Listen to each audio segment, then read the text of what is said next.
In this video, I'm actually going to discuss the tax benefits of actually having a residential assisted living business and how to actually minimize your tax liability. And so if you're interested, make sure to stick around. What is going on, everyone? I hope you're all doing well. If you're new here, my name is Serge. Welcome to the channel. To all my reoccurring viewers, thank you so much for all the love and support that each and every single one of you have shown me. And if you have not yet, make sure to go check out the God Made podcast on most streaming platforms. Also, feel free to go check out Legion Assisted Living Academy on Facebook. That is a free Facebook group that you can actually join. Also, if you have not yet, make sure to go check out legionassistedlivingacademy.com, where I actually teach how to start your own facility from A to Z. So make sure to go check that out. Also, if you have not checked out Valley ALF Ventures on Instagram, make sure to go give us a follow on there and see what our current projects and past projects and deals that we have done.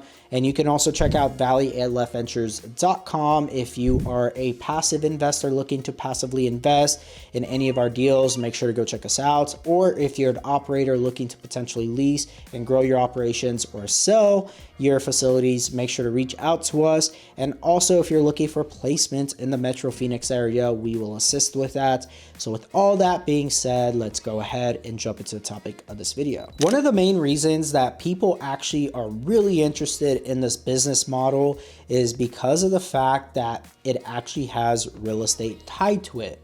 So oftentimes people will come from multifamily or from short-term rentals or other asset classes within real estate because they see the benefits of having an assisted living facility in a residential type of setting and be able to maximize their tax liability, or I guess you could say minimize their tax liability by having the real estate component to it. So this draws a lot of individuals to this space, and also because healthcare is something that people will always be willing to pay top dollar for, especially when it comes to their loved ones.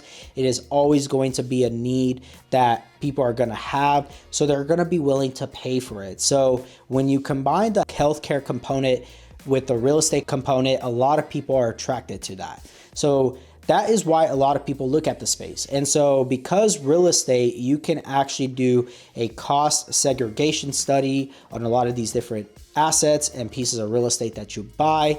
On top of that, you can also take off write-offs from the business component of running your facility, right? With payroll, with staff, supplies, equipment, so on and so forth. Everything it takes to be able to run an operation like this, they get to write off against that. So at the end of the day, you kind of get the best of both worlds. You get to depreciate the real estate while also taking write-offs on the business. So that is why a lot of people love to actually get into the space, and it's about how to get into the space. And some people just really like it because of the real estate aspect of it. There's a lot of different routes you can go on the real estate. You could just be a real estate investor looking to potentially lease to operators, which is what we do at Valley ALF Ventures. Because again, when I started my very first facility, I actually leased my very first location. And the reason being is because I did not have to come out of pocket all this money to convert this place and also to get it zoned. It was already, this property was already zoned for me. So it took a lot of headache away from having me do it. And I only had to pay first month's and last month's rent. So it got me in the door, got me into a location, and that's how I started my very first facility. So again, landlords love doing this business model if they're open to actually converting their homes. And oftentimes landlords do not want to do that just because they don't want to have to go through the headache of adding fire sprinkler suppression systems, maybe making the bathrooms ADA compliant, right? Having to do walk-in showers, pedestal sinks, so on and so forth, widen doorways if it's necessary.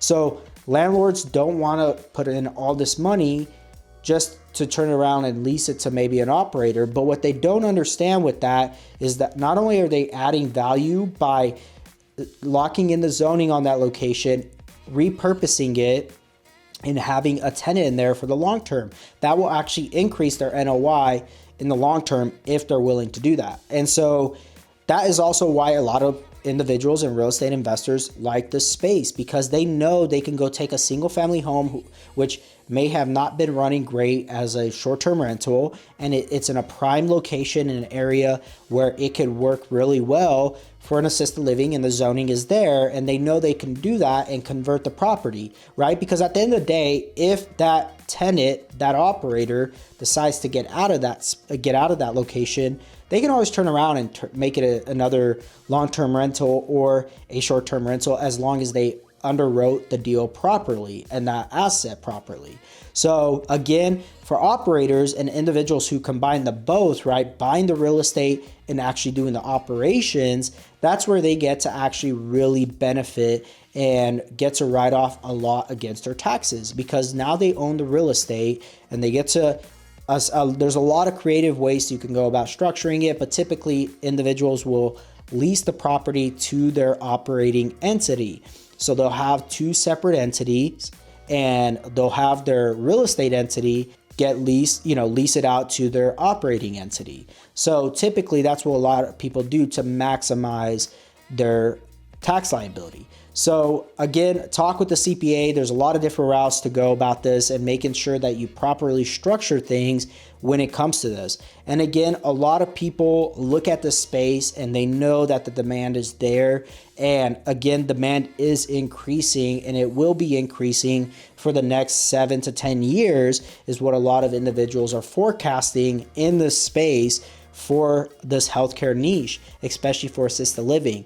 Now, again, assisted living is not the only type of licenses you can do in these residential settings. There's a lot of different licenses you can start actually getting these locations licensed for: developmental disabilities, for behavioral health, for even sober living or transitional housing. That's another thing you can start targeting and doing depending on the area and the location that you're in. Again, this is a niche that has other niches within it, and that's why it's becoming even more attractive. And it's a matter of being able to learn the different rules and regulations for each of the types of niches or licenses that you're gonna have that location licensed for.